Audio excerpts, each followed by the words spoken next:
Goeiemorgen, good morning and welcome. And thus we come to the end of the first part of our road trip. It has been marvelous. We drove along the coast, along Clarence Road, and then stopped in Betty's Bay to visit the penguins and the dussies. We stopped in Hermanus, the whale capital. We spent a night at Pearly Beach. This gave us the opportunity to both spend some time on the beach and to revisit old memories.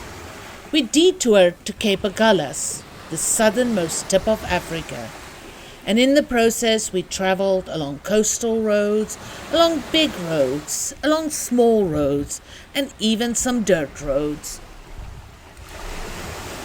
The star attraction, always and everywhere, was the ocean. Looking back, I'm a bit surprised of how many videos I took of waves breaking onto rocks. Second to this only, videos of sand dunes covered with milkworm trees and fynbos, with the ocean in the background. Today we stop for lunch at Mossel Bay. This is both the end of the Whale Coast and the start of the garden route. Mossel Bay has always been too big, too flashy for me, and is the one place I regret stopping on our trip. I know many people love this town, but I just don't seem to have the same connection to it that I have to many other towns. Mossel Bay's number one claim to fame, other than the ocean, is the post office tree. This is where Mossel Bay history started. Here, water was taken from a spring near a tree, and then a marooned sailor used the tree as a place to leave a report. The report was actually found, and it became a kind of post office, a place to leave messages.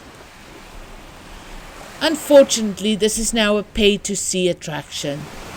And while I understand everything is getting more expensive and upkeep costs money, it was just such a huge contrast to the easy access we had had to cultural and historical sites up until now.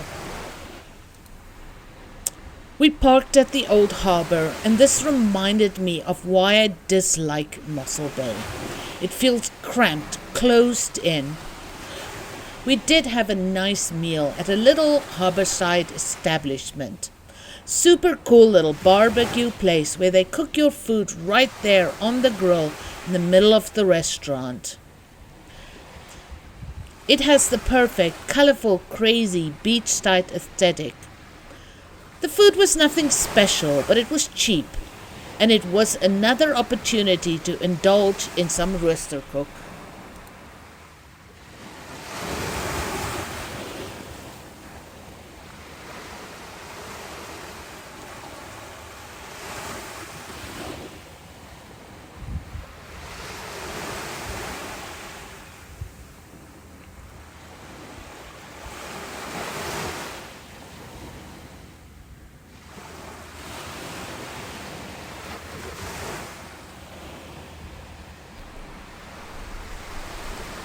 After lunch, we walked around the harbour a little bit, watched some seagulls come swooping in, and yes, watched some waves breaking onto rocks. Soon we were on the road again. As soon as we left Mossel Bay, it became clear that we were now on the garden route. Even just driving along the road, we could see that it was wetter here, greener, more waterside plants. Everyone was asking themselves, could it get better than this? Was the garden route really this much better than the Whale Coast? The Whale Coast was amazing. How could the garden route top this?